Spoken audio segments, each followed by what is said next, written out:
తల్లిదండ్రులు కావాలనే మీ కలను నెరవేర్చుకోండి హెగ్డే ఫెర్టిలిటీ సెంటర్ ద్వారా ఉచిత మొదటి కన్సల్టేషన్ పొందండి 8807474474.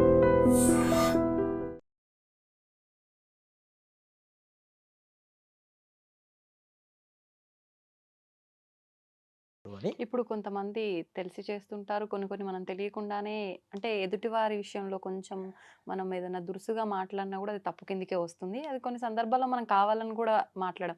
అంటే తప్పు తెలిసి చేసినా, తెలియక చేసినా శిక్ష అనేది ఖచ్చితంగా ఉంటుందంటారా? ఉంటుందండి. ఈ తప్పులు గురించి, పాపాల గురించి వివేచన చేస్తూ 3 రకాలుగా ఉంటాయి ఏ పాపమైనా. మనస్సుతో చేసేది, నోటితో చేసేది, బై యాక్షన్ చేసేవి. 3 రకాలు. త్రికరణాలు అంటాంగా ఆ! వీటి ద్వారా. ఇవి 2 విధానాలు. హ్మ్. ఒకటి జ్ఞానంతో చేసేవి, ఒకటి అజ్ఞానంగా చేసేది. అంటే తెలిసి చేసేవి, తెలిసి. తెలియక చేసేవి హ్మ్. అని. అప్పుడు మళ్ళీ 6 వెరైటీస్ అయ్యాయి మొత్తం. ఆ! వీటిల్లో ఎలా వస్తాయి ఫలితాలు? ఇప్పుడు గోహత్య అనేటటువంటిది ఒక పాపం. అవును. ఉదాహరణకు తీసుకోండి. హ్మ్. ఆవుని చంపడం అని అర్థం. హ్మ్. గోహత్య అంటే అదేగా. అవును. ఈ చంపడం 3 విధానాల్లో ఎలా వస్తుంది? హ్మ్. ఆవుని చంపుతాను అని నోటితో అన్న గోహత్య పాపం వస్తుందన్నారు. ఆ!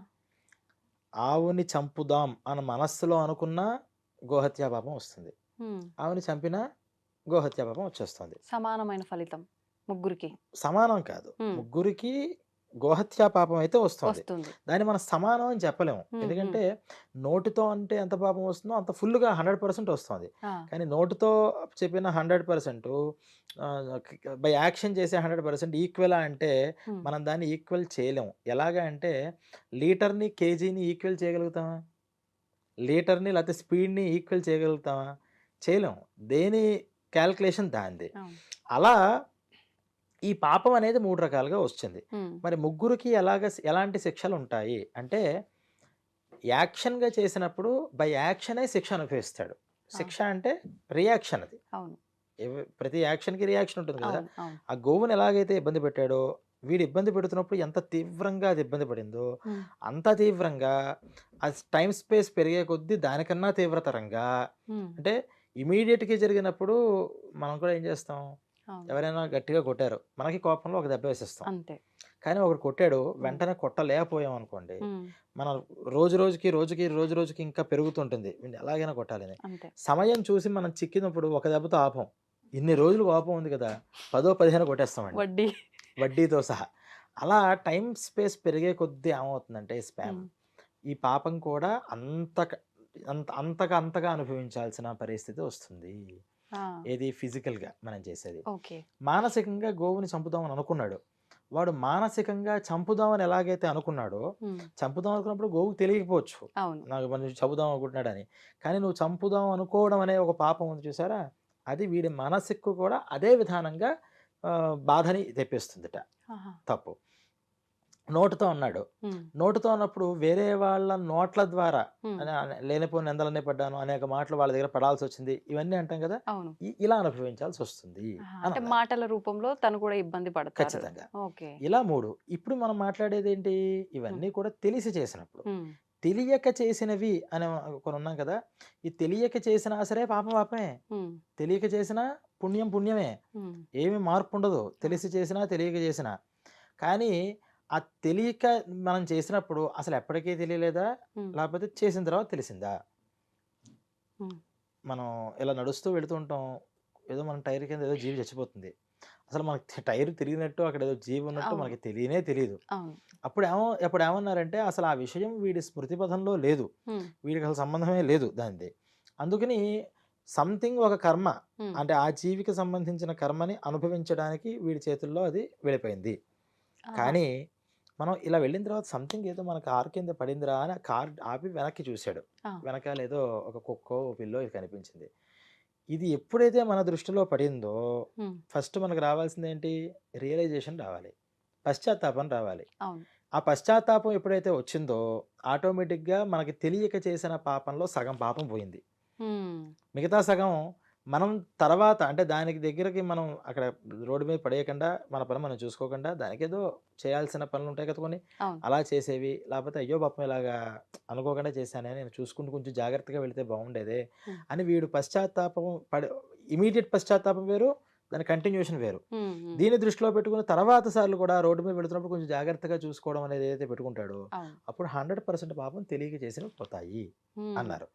మీకు అర్థమైందా చెప్పింది? అర్థమైంది అర్థమైంది. అంటే తెలియక చేసినప్పుడు కూడా పాపం వస్తుంది. వస్తుంది. కానీ ఎటువంటి పాపం అది అంటే జస్ట్ పడినటువంటి ఒక మురికి నీళ్లు లాంటివి.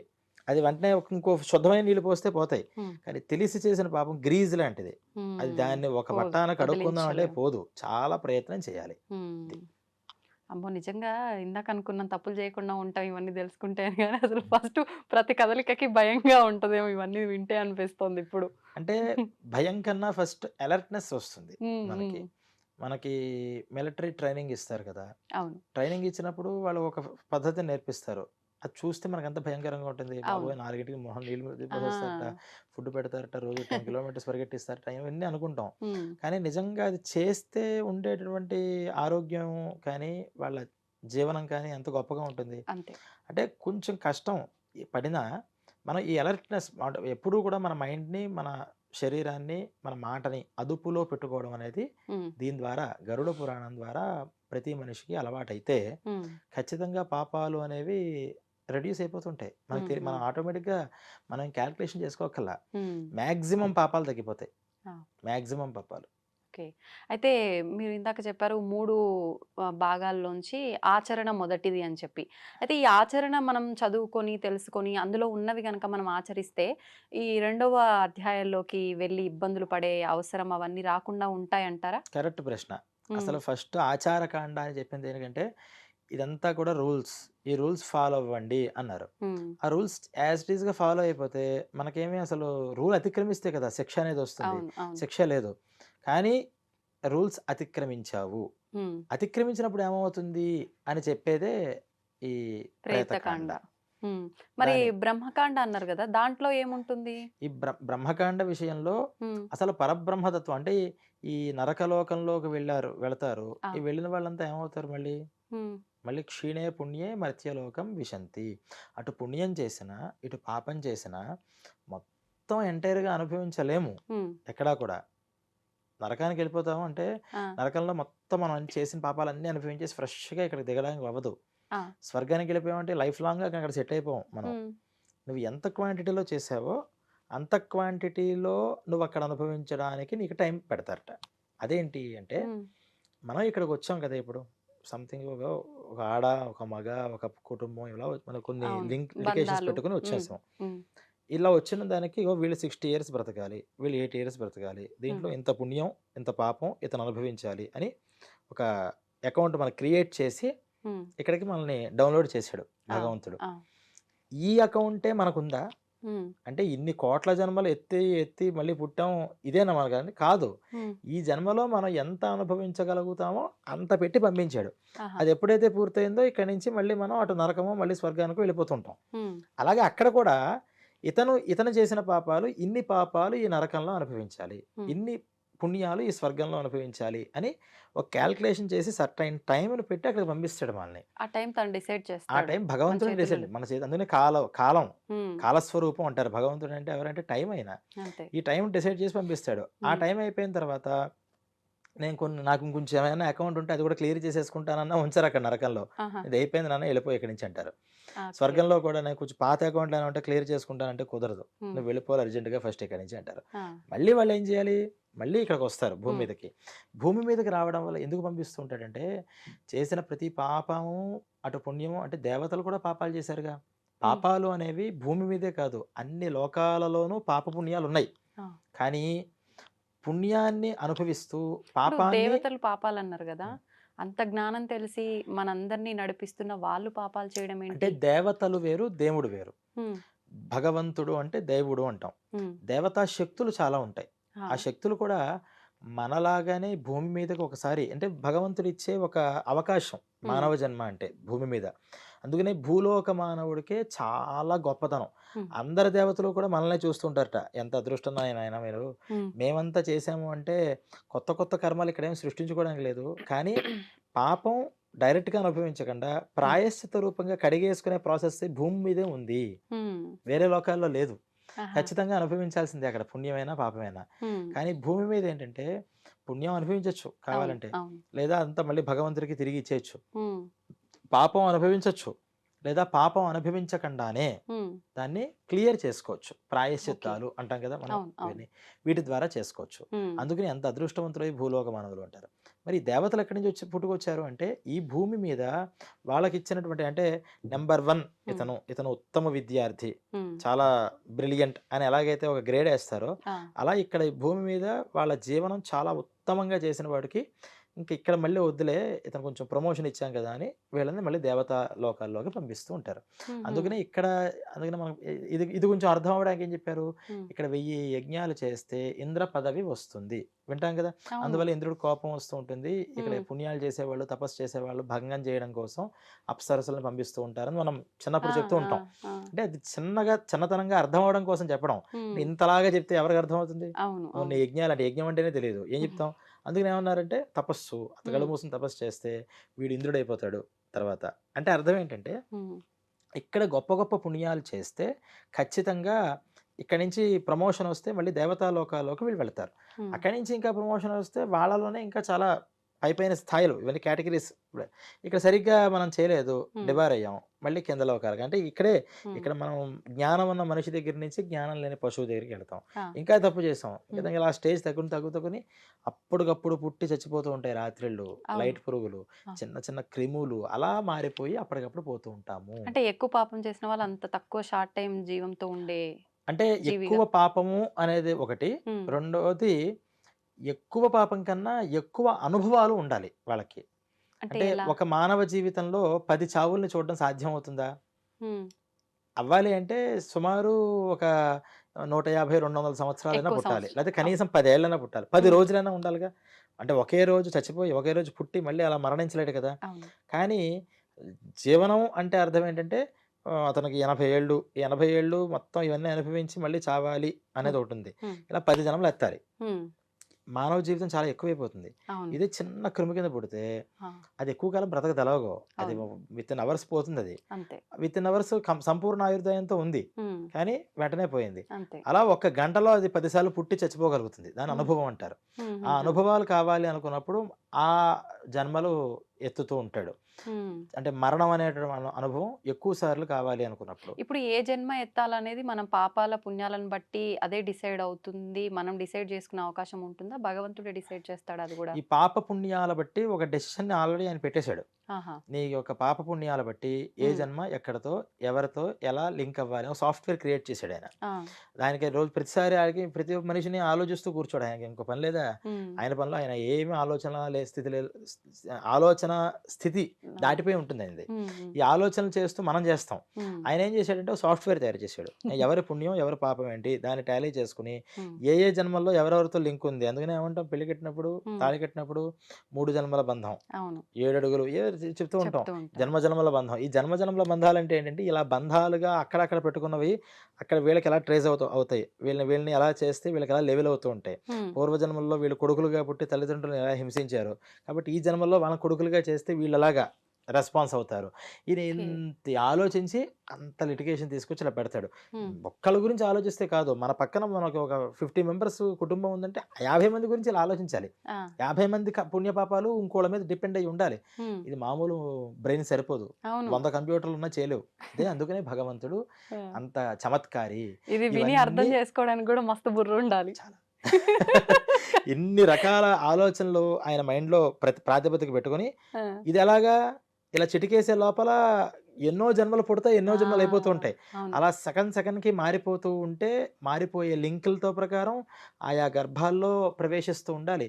కొంతమంది గర్భంలో ప్రవేశిస్తారు. హమ్మయ్య! నా కడుపు కాసింది అని అనుకుంటుంది. అనుకునే లోపే ఆ గర్భశోకం. అవునండి. కొంతమందికి బావుంది, బావుంది అంటే ఎంత కాలం నువ్వనుభవించాలి. ఆ లోపలి జీవి కూడా ఎంతకాలం వాడికి జ్ఞానం తెలుస్తుంది. థర్డ్ మంత్‌లో జ్ఞానం వస్తుంది. వచ్చిన తర్వాత హమ్మయ్య! నేనేదో కడుపులో వచ్చాను.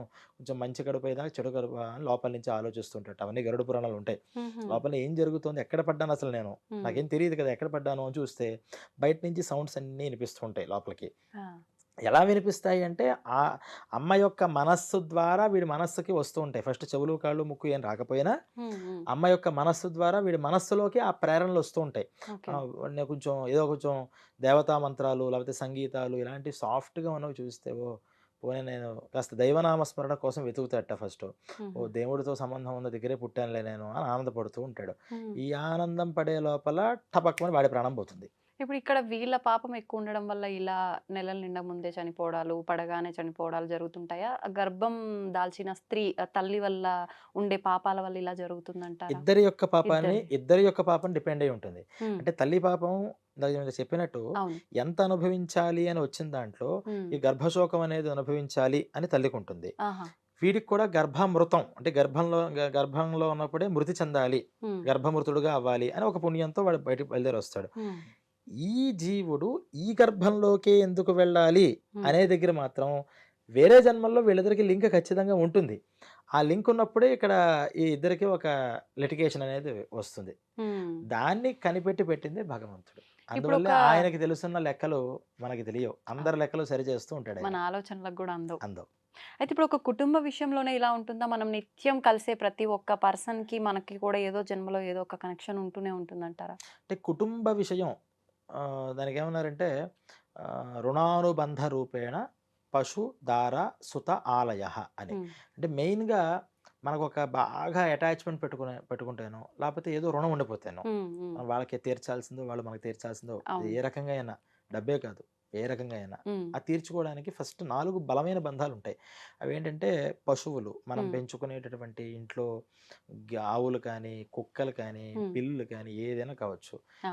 దార అంటే భార్య, సుత అంటే సంతానం, హ్మ్. ఆలయ అంటే మనం కట్టుకున్నటువంటి ఇల్లు, ఆ! ప్రాపర్టీస్. ఇవన్నీ కూడా మనం ఖచ్చితంగా రుణం వల్లో, అనుబంధం వల్లో వస్తాయి. హ్మ్. మిగతావన్నీ కూడా మనకి డైరెక్ట్‌గా సంబంధాలు ఉండవు. హ్మ్. కానీ ఎక్కడో ఈ కేటగిరీకి సంబంధించిన వాళ్ళం అవుతాం. అంటే హ్మ్. స్పోర్ట్స్ కేటగిరీ, స్పోర్ట్స్ అంటే ఇష్టమైన వాళ్ళందరూ అక్కడ స్పోర్ట్స్ దగ్గర గ్రౌండ్స్ దగ్గర ఒక కలిసినట్టు, అవును. అవును. సినిమా అంటే ఇష్టం ఉన్న వాళ్ళంతా సినిమా హాల్ దగ్గర కలిసినట్టు, హ్మ్. ఇలా మ్యాచింగ్ అయ్యే సంస్కారాలు ఉన్న వాళ్ళందరూ మన ముద్రకి వస్తూ ఉంటారు కొంతమంది. హ్మ్. ఇది వాళ్ళందరికీ డైరెక్ట్‌గా మనకు సంబంధం ఉన్నాయా అని మనం ఆలోచించలేం. హ్మ్. ఎందుకంటే ఇన్ని కోటాను కోట్ల మందిలో ఎంతమంది భూలోకం మీద ఉన్నారు. హ్మ్. అట్ ఏ టైమ్ ఇక్కడ భూలోకం మీద మనం అంతా ఉన్నప్పుడే మరి నరకంలో శిక్షలు అనుభవించే వాళ్ళు అక్కడ ఉన్నారు. అవును. ఇప్పుడు ప్రెజెంట్ మళ్ళీ స్వర్గంలో ఉన్నవాళ్ళు ఉన్నారు. హ్మ్. అసలు వాళ్ళు ఇంతకు మునుపు జన్మల్లో ఇక్కడికి ఎలా వచ్చారు, అక్కడికి ఎలా వచ్చారు, ఇవన్నీ ఆలోచిస్తే మైండ్ పిచ్చెక్కిపోతుంది. హ్మ్. మనకు అర్థం కాదు కూడా. అవును. అందుకని ఈ కేటగిరీ వైజ్‌గా మాత్రం ఖచ్చితంగా ఎక్కడో అక్కడ సంబంధం అనేది ఉంటుంది. ఉంటుంది. కానీ హ్మ్. డైరెక్ట్ సంబంధం భార్య, హ్మ్. బిడ్డలు. ఎప్పుడైతే బిడ్డలు ఉన్నామో బిడ్డలకి కూడా తండ్రితో అదే సంబంధం ఉంటుంది. అంటే మనకి మరి ఇప్పుడు వీళ్ళ తల్లిదండ్రుల గురించి చెప్పలేదు కదండీ ఇక్కడ. అంటే నీ తల్లిదండ్రులకి నీతో సంబంధం ఉందని చెప్పాము అంటే హ్మ్. నీకు కూడా నీ తల్లిదండ్రులతో సంబంధం ఉన్నట్టే కదా! అవును. అలా ఈ గర్భాన్ని ఇచ్చిన వాళ్ళు మన గర్భంలో ద ఉండేవాళ్ళు. హ్మ్. వీళ్ళు ఒక బలమైన సంబంధాలతో వస్తూ ఉంటారు అని ఓకే. చెప్పారన్నమాట.